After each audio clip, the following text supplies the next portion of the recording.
Good morning. It's 9 o'clock. We'll call the September 2019 Iowa 911 Communications Council meeting to order. Mrs. Secretary, do we have a quorum for the meeting? Thank you. My name is Rob Dennard. I am the vice chair of the committee. Sheriff Rotter couldn't be with us today. I'll be facilitating today's meeting. We'll start with introductions of the council from my far left. James Chambers, representing Large Telecom, CenturyLink. Blake DeRucci, Iowa Homeland Security and Emergency Management, 911 Program Manager. Tracy Buren, representing Iowa NENA. Jeff Anderson, representing the Iowa Emergency Management Association.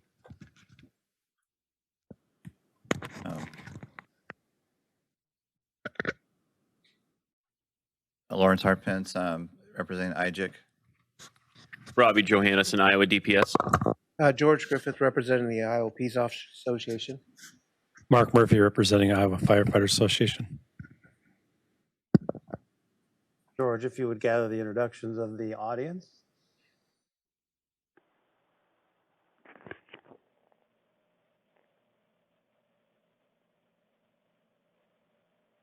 Did it work? Yeah, just try. Kara Sorrells, representing Iowa APCO. Michelle Kingery, Marion County Sheriff's Office. Marcia Slycord, Pella Police Department. Paige Batesville, Iowa County 911. Josh Humphrey, Iowa County EMA. John Drury, CenturyLink. Dwayne Voss with Raycom. Cody Brink with Zetron. Brian Midwell, Westcom. Darren Riney, Westcom. Jim Lonstead with CISA.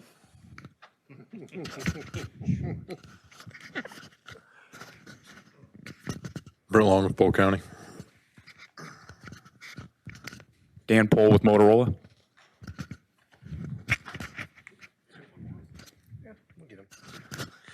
Doug McCaslin, Warren County 911. Terry McClanahan, Dallas County. Mike Lauer, ICN. Chris Myers on the SWIC. Connie Steffelbein, DPS. Curtis Pion, I'm with the Polk County Sheriff's Office. Jason Hoffman, Carroll Communication Center. Steve Reams, Cetron. Holly Davidson, DPS.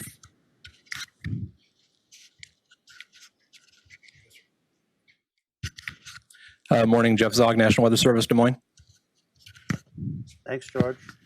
Those of you that are joining us on the video conference and conference bridge, if you could call out and introduce yourselves.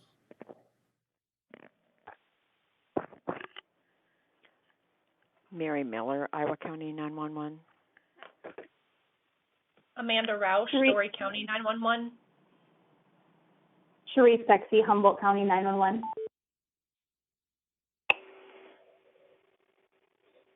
Cheryl Eckloff, Mahaska County 911.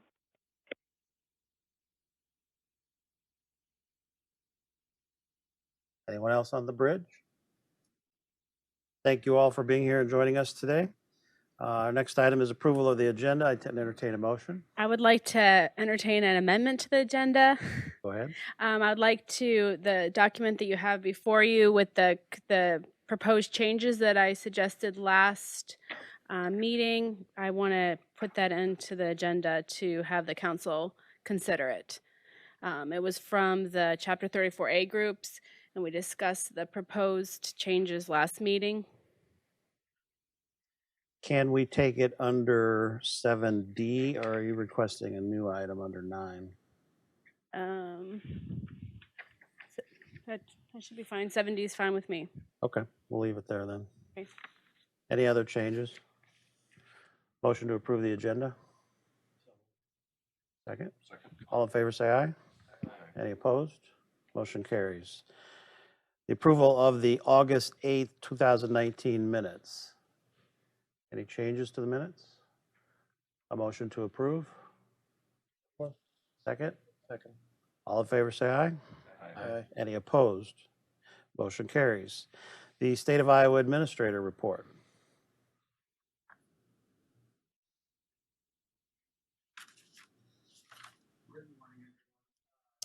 came with a number of requirements that we had to do to get that grant. It comes with the scope of work and milestones and all of the things that normally associated with a federal grant. I wrote that grant basically to help supplement our virtual consolidation efforts. So what that does, though, is I had a number of counties and PSAPs asking, when are we going to get our money? That $2.5 million doesn't necessarily directly go to local jurisdictions. Sorry. It does go to the virtual consolidation effort. What that does, though, is it saves money from the surcharge surplus that we do pass through at the end of the fiscal year. So instead of using our own state surplus dollars for those projects, we're able to use the grant funds instead. Again, what that means then is at the end of the fiscal year, there would be extra money in the surplus that we do end up passing through to the local jurisdiction. So it does kind of ultimately end up at the local level. It just kind of filters through, and we use it for the identified grant projects first. Late yesterday, all the PSAPs should have received an email from Comtech really kicking off the wireline transition. It's been a while since we've done any formal messaging about that, and we wanted to get something to you. There is going to be additional information coming mid-October. Really what we sent yesterday was just an extended paragraph kind of giving you an update of what's going on. There's still a lot going on in the background. Mike from ICN is going to talk about that here shortly, as well as, I don't know if Bill from Comtech is on the phone. But again, more information is coming mid-October on that process. I want to show you where we're at with the GIS grant for the year. We're actually outpacing last year, even though we raised the benchmarks. So in August, 19 counties received grant funds, bringing the total to 27 counties and $168,000 so far, 2 months into the fiscal year. We had one request for training funds. That was from Hancock County for $18,000. You'll be approving that or considering it for approval here in a little bit. Should you approve it, there would still be over half of that fund remaining. So that's a good thing. And then just obviously for your awareness, that money still is available if anyone's interested in applying for those dollars. Any questions for me? I'll have a couple of the virtual consolidation efforts update you as well, but any questions for me? Okay. Cody.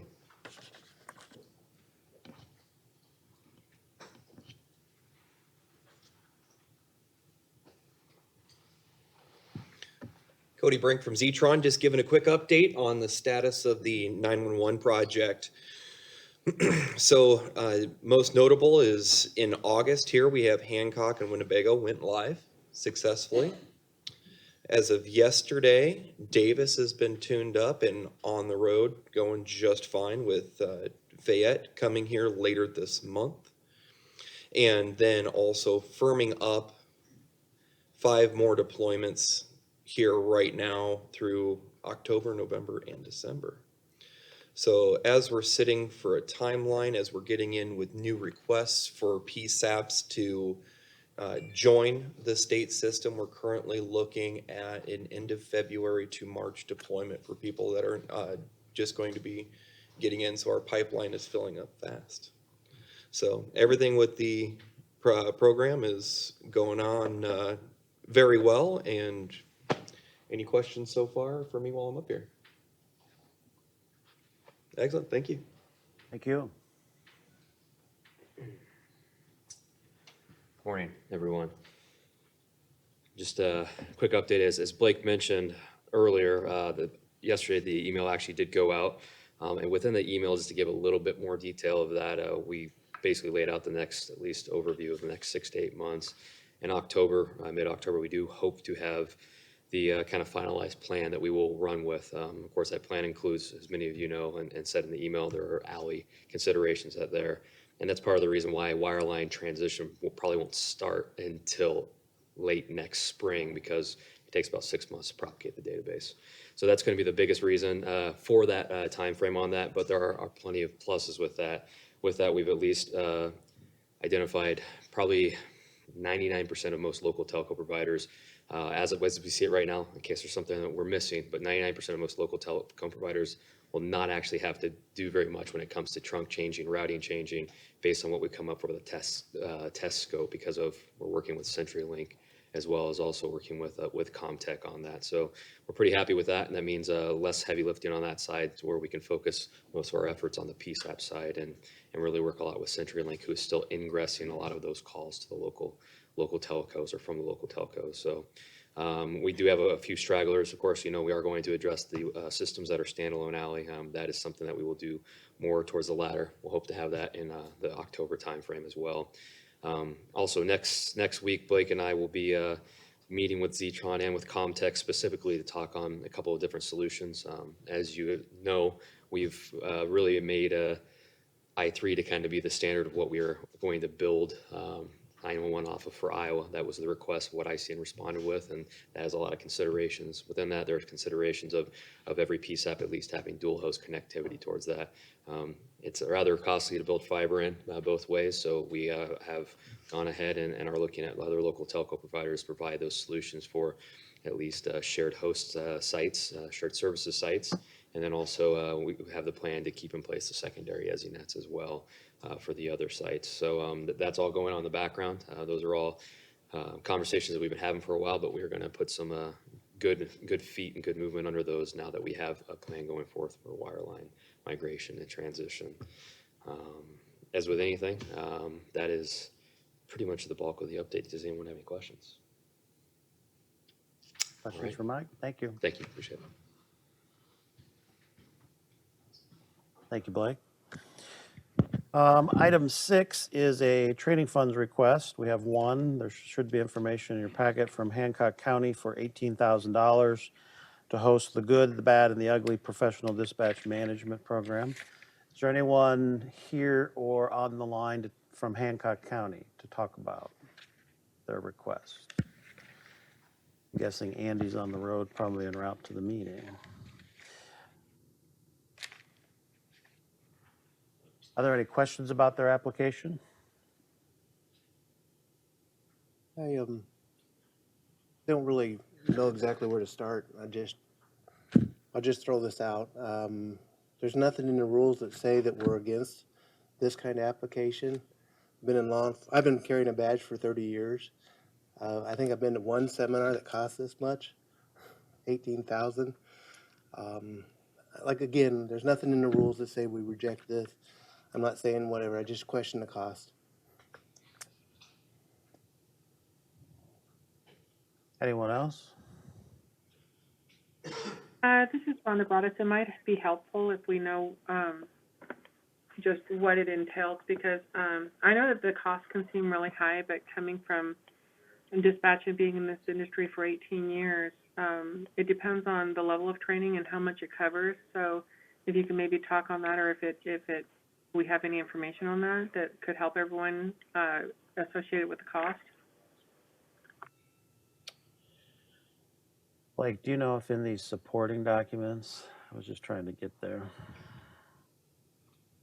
say anything? Yeah, I know it's a 2-day course. So if you break it down, it's $9,000 per 8-hour day. And I can just read here. Sorry, I hate to read, but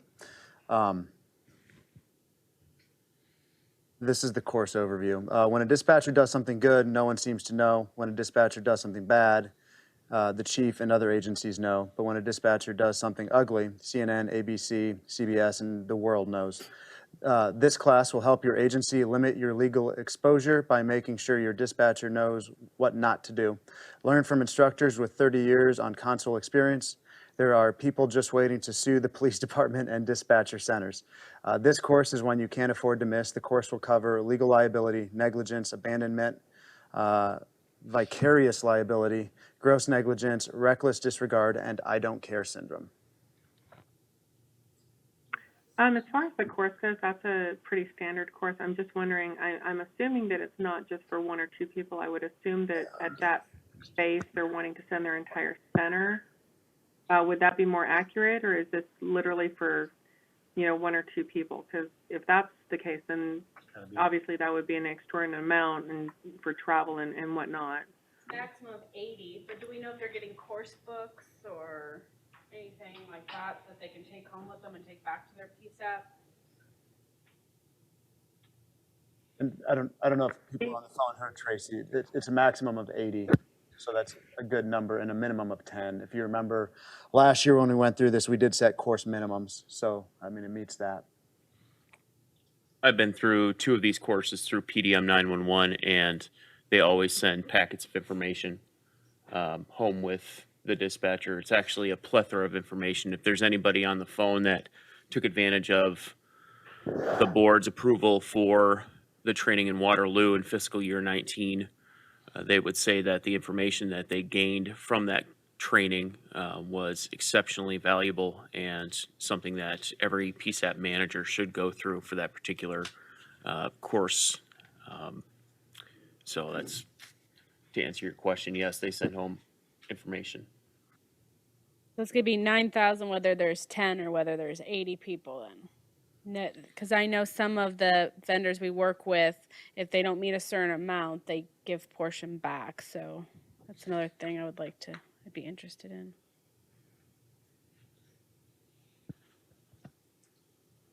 Any other questions or comments? Does anyone wish to make a motion to approve this request? Hearing no motion, so close. There's a motion on the floor to approve the request. Is there a second?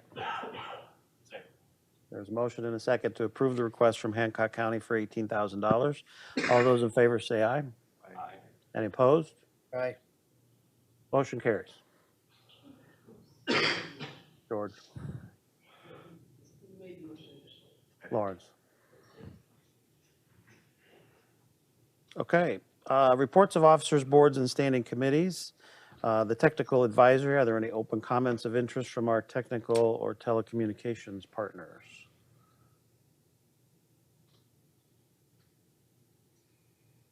Anyone? Hearing none. How about an update on the Iowa Statewide Interoperable Communication System Board? Swick Myers.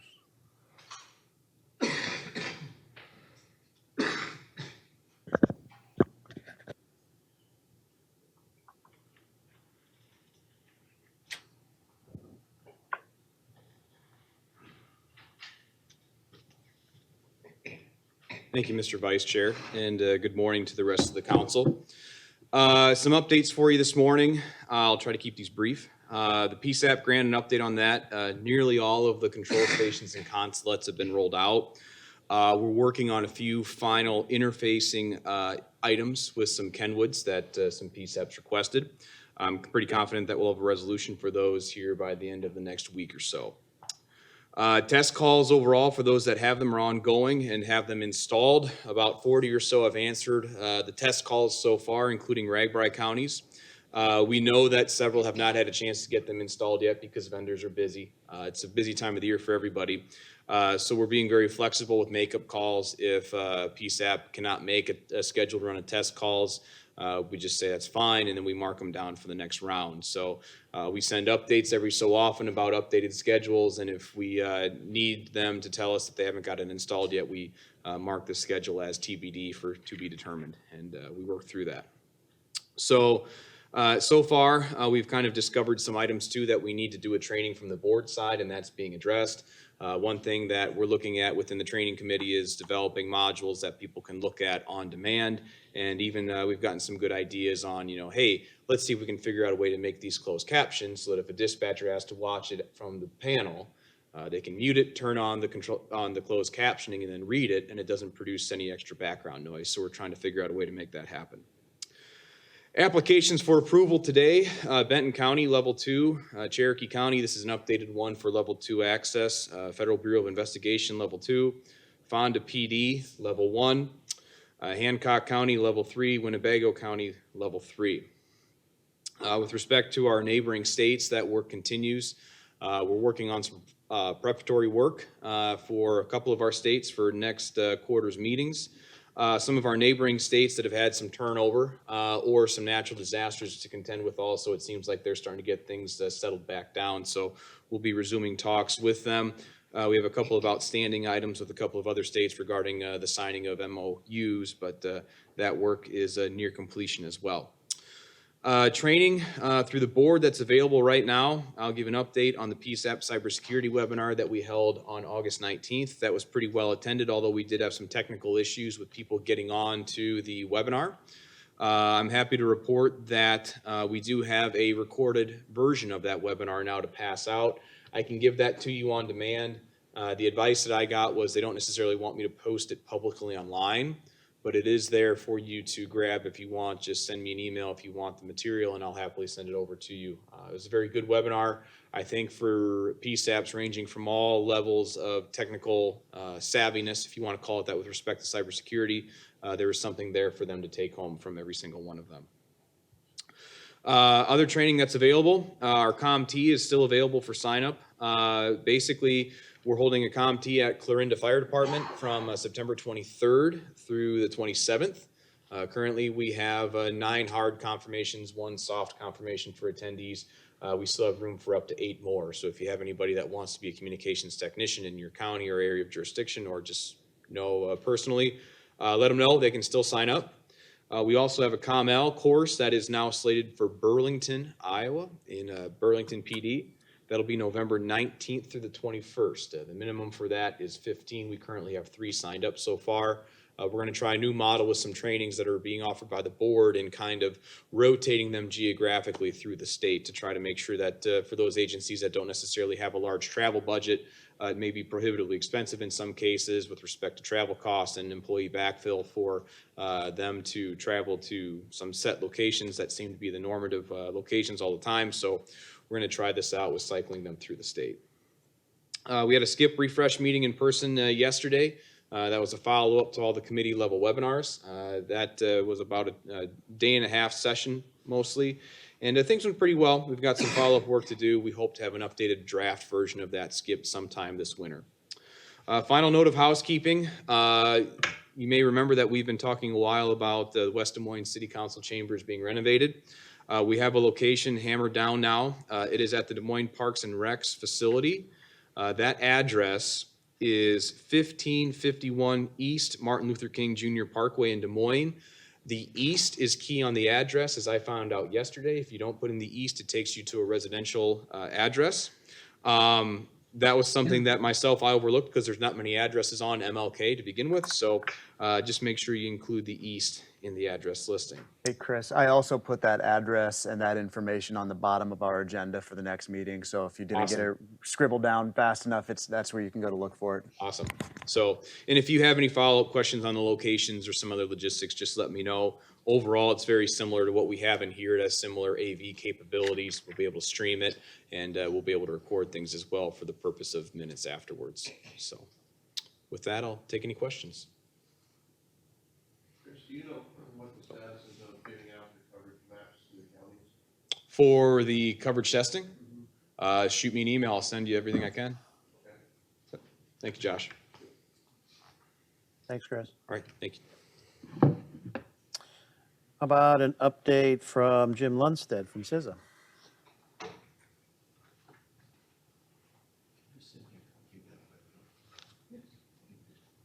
Good morning. No slides today. Make the briefing short.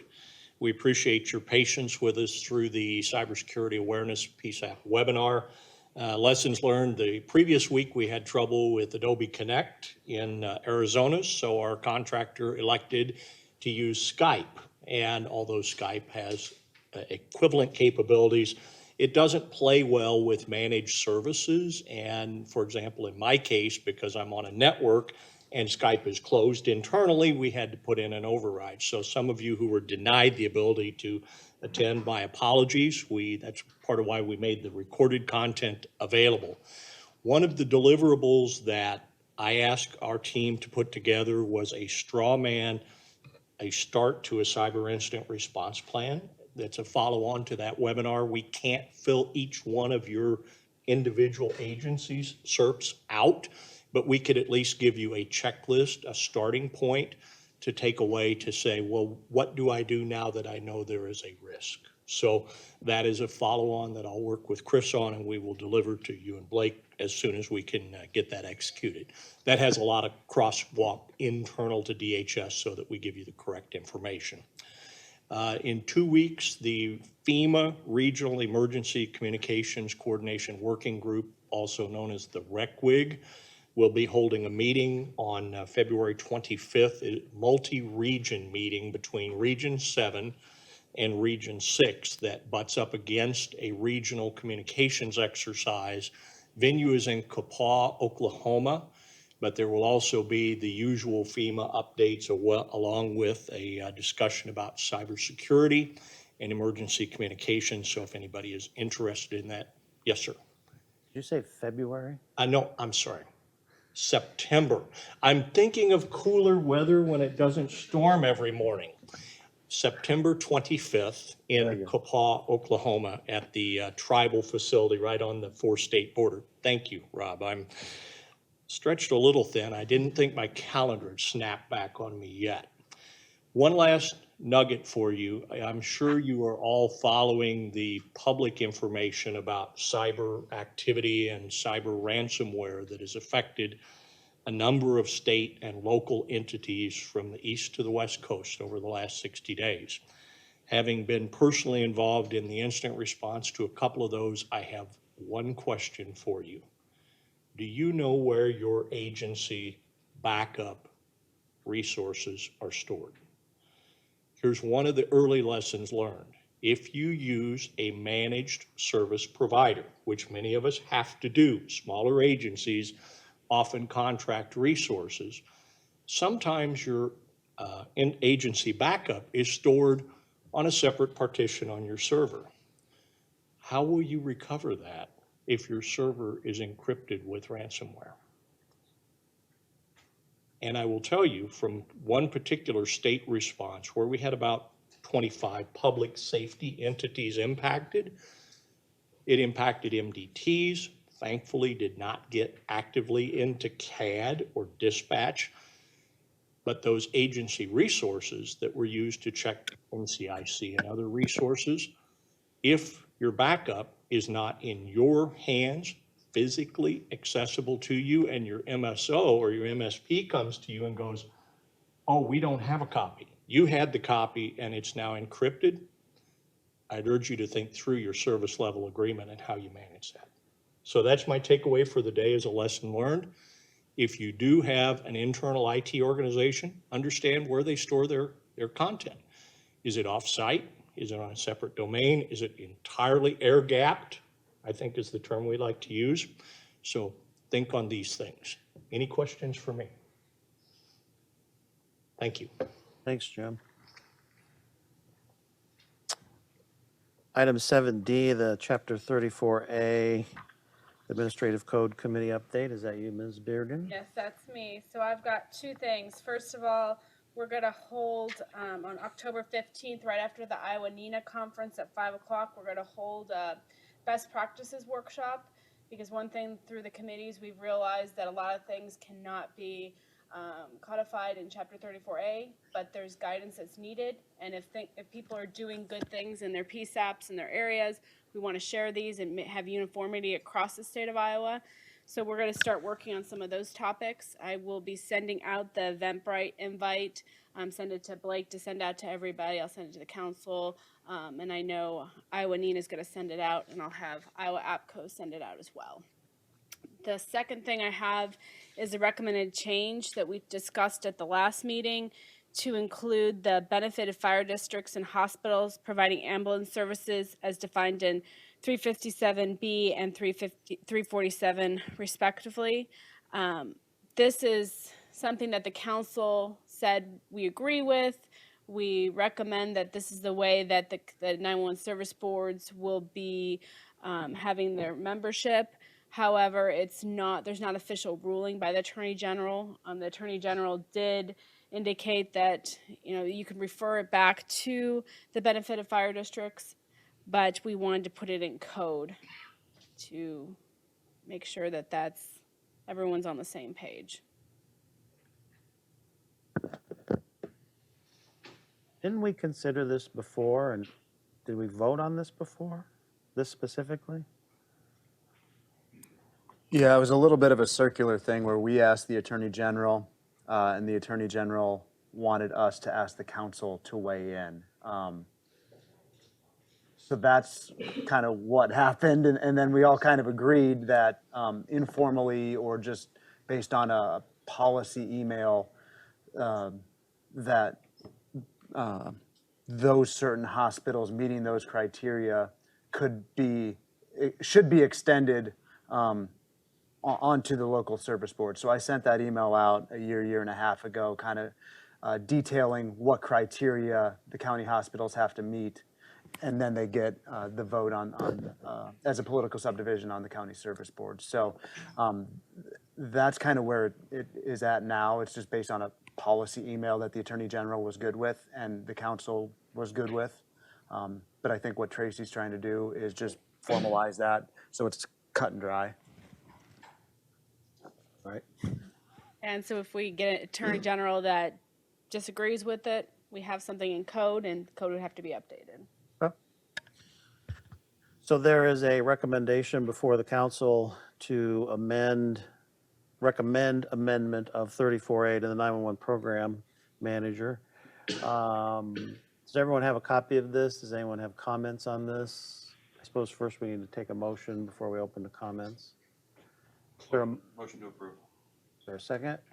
So there's a motion and a second to approve this amendment, recommend this amendment to the 911 program. Are there any comments about it?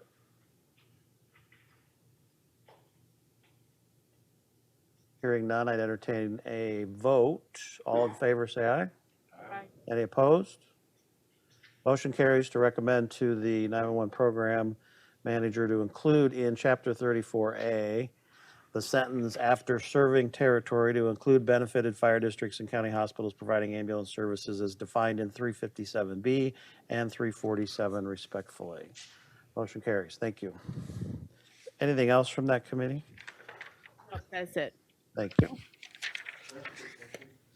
Yes. Just for private ambulance services or county owned?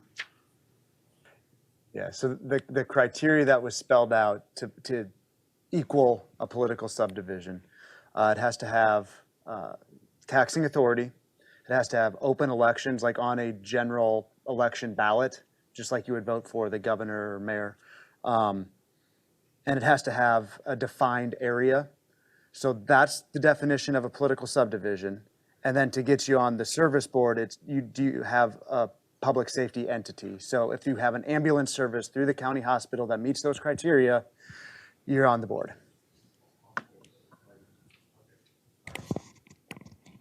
Blake, would you talk just a little bit now that we've made this recommendation to you, what happens at the 911 program? That's a good question. I think that somebody, probably the chair, should address this in a formal letter to me, or formal letter, document, attachment. And then we'll take that under consideration as a department if that's something that we want to bring forward. I'll at least give you this. We'll respond formally one way or the other. Thank you.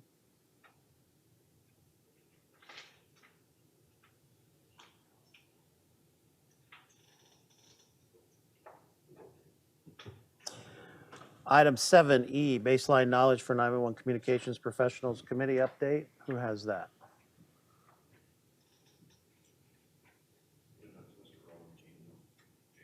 Yeah, he's actually not gonna be here, he's still working on it. Okay. We'll leave it on for next month. Any legislative issues that the council should consider? All right. Any unfinished business? None that I'm aware of. Any new business from the board or the council or the floor? This is going well. Thank you for being gentle. Any travel requests for the council? Perfect. Business from the floor or 911 issues at the PSAPs? Oh, here comes somebody. Well, you know. Well, I just want to make sure I brought this up. We are having a Region 5 ISIX training, and it's two parts. The first part of the day is from 10 to 12. We call it Time to Connect to ISIX, where we'll cover what is ISIX, what is a control station at the dispatch level, standalone use of control stations, interoperability policies, scenario-based training, and talk groups. And I believe Robbie will be training our trainer for this, so I'm trying to make sure we talk about it as often as possible. From 1 to 4, then we'll have a FirstNet and interoperability outreach update for Region 5. So we're going to bring in people from AT&T and FirstNet.gov to talk about everything Region 5. And I believe for the first time, they're actually going to start bringing maps to show tower sites in the region. So this will be a meeting unlike any other. And I think they're also going to bring in people from local stores so that the public safety people can see who will be their local contacts for servicing their FirstNet devices. So that is October 1st, and that will be, sorry, my phone locked on me, of course, when I looked away from it. October 1st at Bridgeview Center, 102 Church Street in Ottumwa, Iowa. So we're sending out the newsletter. Hopefully everyone on the council received it, the email invite. And again, it's two parts. You can stay for the whole time, or you can come for one or go for the other.